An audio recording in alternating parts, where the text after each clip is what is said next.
అందరికీ నమస్కారం. నిన్నటి రోజున వైఎస్ఆర్ కాంగ్రెస్ పార్టీ సీనియర్ నాయకులు మరియు మాజీ మంత్రివర్యులు అంబటి రాంబాబు గారి మీద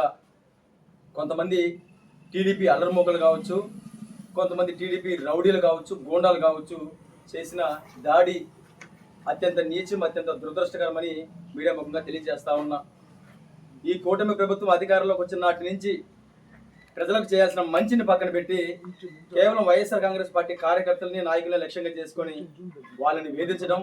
వాళ్ళని వెంబడించడం, వాళ్ళని అనేక రకాలుగా ఇబ్బందికి గురి చేస్తూ రాష్ట్రంలో అంబేద్కర్ గారు రాసినటువంటి రాజ్యాంగాన్ని పక్కన పెట్టి రెడ్ బుక్ రాజ్యాంగంతో పాలన సాగిస్తున్నారు అని చెప్పడానికి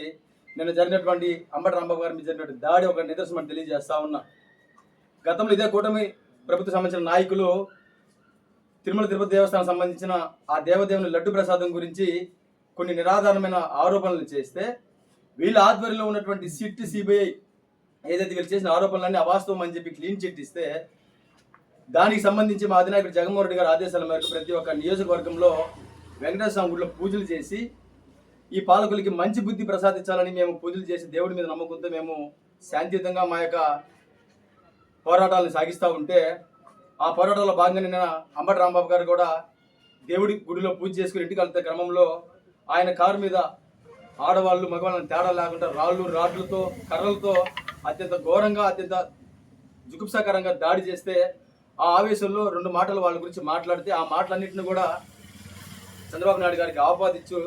ఆపాదిస్తూ గందరగోళం చేసిన పరిస్థితి మనం చూసాం. అప్పటికి అంబటి రాంబాబు గారు ఆయన ఇంటికి వెళ్ళిన తర్వాత ఆ యొక్క కార్యక్రమాన్ని చూసిన తర్వాత నేను ఆవేశంలో కొంతమంది మాట్లాడిన మాటలు వాస్తవమని చెప్పి కొంతమంది గురించి మాట్లాడిన మాటలు కూడా ఆయన వివరణ ఇచ్చే పరిస్థితి కూడా ఆయన చేసినా కూడా ఈ కూటమి ప్రభుత్వంలో ఉన్నటువంటి కొంతమంది చిల్లర నాయకులు ఏదైతే ఈ టాపిక్ డైవర్షన్తో ఈ కల్తీ లడ్డుని ఏదో ఒక రకంగా ప్రజల మనల్ని దోషులుగా నిర్ణయించారు కాబట్టి ఏదో ఒక రకంగా మాట్లాడుకోవాలా, ఈ టాపిక్ డైవర్షన్తో మనం పాలిటిక్స్ చేయాలన్న ఉద్దేశంతో ఆయన మీద అత్యంత దారుణంగా ఆయన ఇంటికి నిప్పు పెట్టించి ఆయన కారుని ధ్వంసం చేసి చివరికి ఆయన పైన హత్యాయత్నం చేస్తే ఆయన పైన హత్యాయత్నం చేసిన వాళ్ళ మీద చర్యలు తీసుకోవాల్సింది పోయి ఆయన మీదే కేసులు పెట్టి ఈరోజు అక్రమంగా ఆయన అరెస్ట్ చేసిన తీరు చూస్తూ ఉంటే రాష్ట్రంలో శాంతి భద్రతలు ఏ విధంగా క్షీణిస్తున్నాయో తెలియజేస్తా ఉన్నా. ఈరోజు యువత ఎంతోమంది యువకులు కావచ్చు, సమాజంలో ఎంతోమంది యువకులందరూ కూడా జగన్మోహన్ రెడ్డి గారు అంటే ఒక గొప్ప నాయకుడు అడుగుజాడల్లో నడుస్తూ రాజకీయాల్లో ఆయన అటువంటి చరిష్మను నమ్ముకుంటూ రాజకీయాల్లోకి రావాలని ఆలోచనతో అడుగులు ముందుకేస్తూ ఉంటే ఈరోజు ఈ కూటమి ప్రభుత్వం నాయకులు సాగిస్తున్నటువంటి దమనకాండ చూస్తూ ఉంటే రాష్ట్రంలో శాంతి భద్రతలు ఎంత దారుణమైన పరిస్థితులు ఉన్నాయో తెలియజేస్తా ఉన్నా. ఏ యువకుడు కూడా కొట్టడానికో, కొట్టించడానికో, చావడానికో, చంపుకోవడానికో రాజకీయాల్లోకి రారు.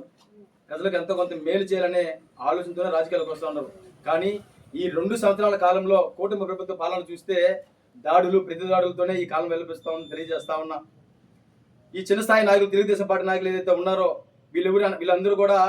తెలుగుదేశం పార్టీ జీవితాంతం అధికారంలో ఉంటుందనే భ్రమలో ఉన్నట్టున్నారు. కానీ ఖచ్చితంగా రాబోయే రోజుల్లో ఈ కూటమి ప్రభుత్వం రెడ్ బుక్ రాజ్యాంగం ఏదైతే పాలన సాగిస్తుందో ఈ రెడ్ బుక్ రాజ్యాంగాన్ని అంతమందించే పనిలో కూడా ప్రజలు ఉన్నారనే సంగతి గుర్తుపెట్టుకొని తెలియజేస్తా ఉన్నా. రేపు మా రోజు ఇచ్చిన రోజు, రేపు నిజంగా మేము దాడులు చేయాల్సిన పరిస్థితి వస్తే, మీరు చేసిన చర్యలకి మేము ప్రతి చర్య చేయాల్సిన పరిస్థితి వస్తే మీరు ప్రతిమాలినా, మీరు చింతించినా వదిలే ప్రసక్తే ఉండదు. వీళ్ళకి అంటగాగుతున్నటువంటి అధికారులు కూడా ఖచ్చితంగా ఇబ్బందులు పాలే పరిస్థితులు కూడా ఉన్నాయని తెలియజేస్తా ఉన్నా. ఖచ్చితంగా ఏదైతే ఈ రాష్ట్రంలో ఈ రెడ్ బుక్ రాజ్యాంగంతో పాలన సాగిస్తూ ఉన్నారో ఈ రెడ్ బుక్ రాజ్యాంగానికి భయపడే పరిస్థితులు వైఎస్ఆర్ కాంగ్రెస్ పార్టీ కార్యకర్తలు, నాయకులు లేవని తెలియజేస్తా ఉన్నా. ఎన్ని దాడులు చేసినా, మీరు ఎన్ని చేసినా సరే ప్రజల పక్షాన పోరాటం చేయడానికి,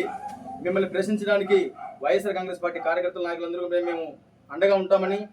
రాబోయే రోజుల్లో మా అధినాయకుల ఆదేశాలతో మరింత ఉధృతంగా కూడా మీ యొక్క ఆగడాలను అరికట్టే విషయంలో మేము ఎక్కడ రాజీ పడే ప్రసక్తే ఉండదని తెలియజేసుకుంటూ నిన్న జరిగినటువంటి అంబటి రాంబాబు గారి మీద జరిగిన దాడిని నెల్లూరు జిల్లా యువజన విభాగం తరఫున తీవ్రంగా ఖండిస్తున్నామని తెలియజేస్తా ఉన్నా.